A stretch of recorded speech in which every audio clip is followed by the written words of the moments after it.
The second point would appear, at least with hindsight, to be self-evident. The international team insisted on the importance of archaeology and paleography. It was on the basis of their supposedly accurate archaeological and paleographical studies, as Eisenman had explained, that dates for the Qumran text had been posited. Let's try that again. The international team insisted on the importance of archaeology and paleography. It was on the basis of their supposedly accurate archaeological and paleographical studies, as Eisenman had explained, that dates for the Qumran text had been posited and accepted. Yet the texts themselves had been subject only to carbon dating tests, in use at around the time of the scroll's discovery, tests which were very clumsy and consumed much manuscript material. Lest too much text be lost, therefore only some of the wrappings found in the jars had been tested. These confirmed a date of around the beginning of the Christian era.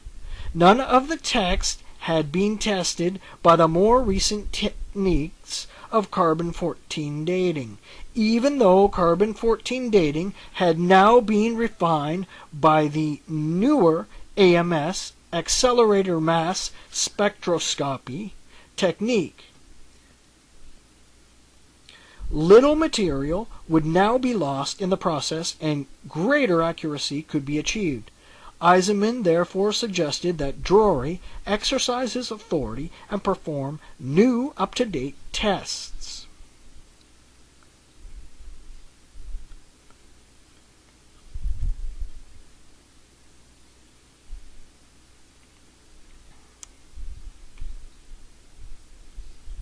I'm going to try that sentence again. None of the text had been tested by the more recent techniques of carbon-14 dating, even though carbon-14 dating had now been refined by the newer AMS, accelerator mass spectroscopy technique. Little material would now be lost in the process and greater accuracy could be achieved. Eisenman therefore suggested that Drury exercise his authority and perform new up-to-date tests. He also recommended that outsiders be brought into the process to keep it fair.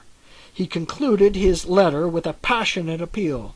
Please act to release these materials to interested scholars who need them to proceed with professional research without prejudice and without distinction immediately.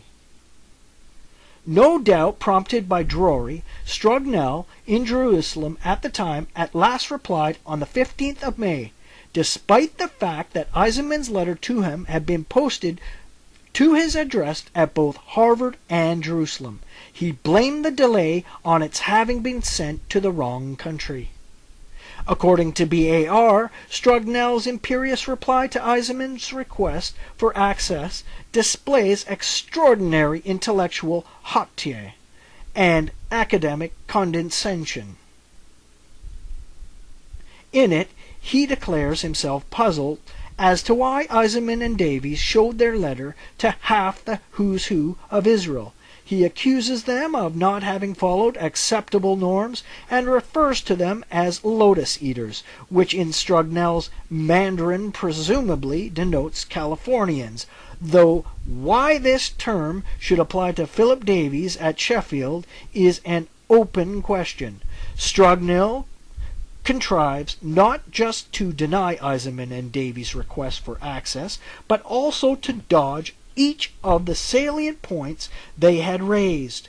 He advises them to take as their example the way such requests have been handled in the past and go through established channels, ignoring the fact that all such requests in the past had been denied. He also complains that the printout Eisenman and Davies had used to cite reference numbers of photographic negatives was old and out of date.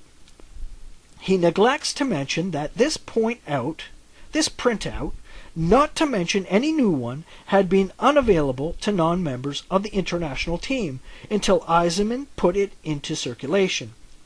Eisenman responded to Strugnell's brush-off by going as public as he possibly could.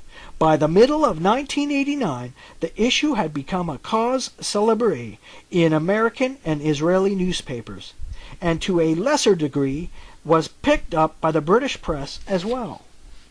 Eisenman was extensively and repeatedly quoted by the New York Times, the Washington Post, the Los Angeles Times, the Chicago Tribune, Time Magazine, and Canada's Maclean's Magazine.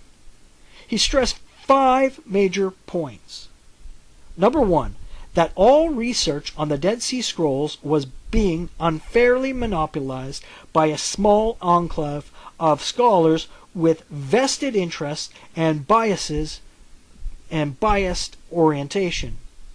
That only a small percentage of the Qumran material was finding its way into print, and that most of it was still being withheld.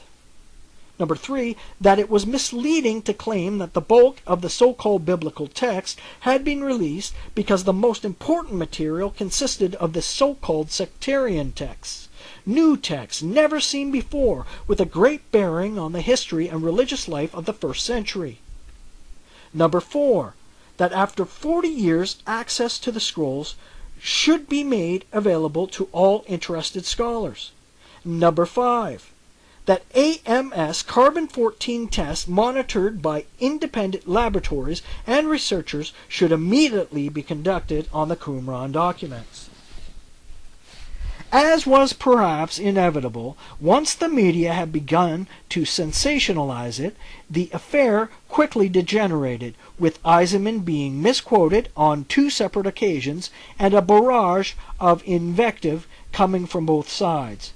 But behind the clash of egos, the central issue remained unresolved, as Philip Davies had written in 1988. Any archaeologist or scholar who digs or finds a text but does not pass on what has been found deserves to be locked up as an enemy of science. After 40 years, we have neither a full definitive report on the dig nor a full publication of the scrolls. End of chapter 4.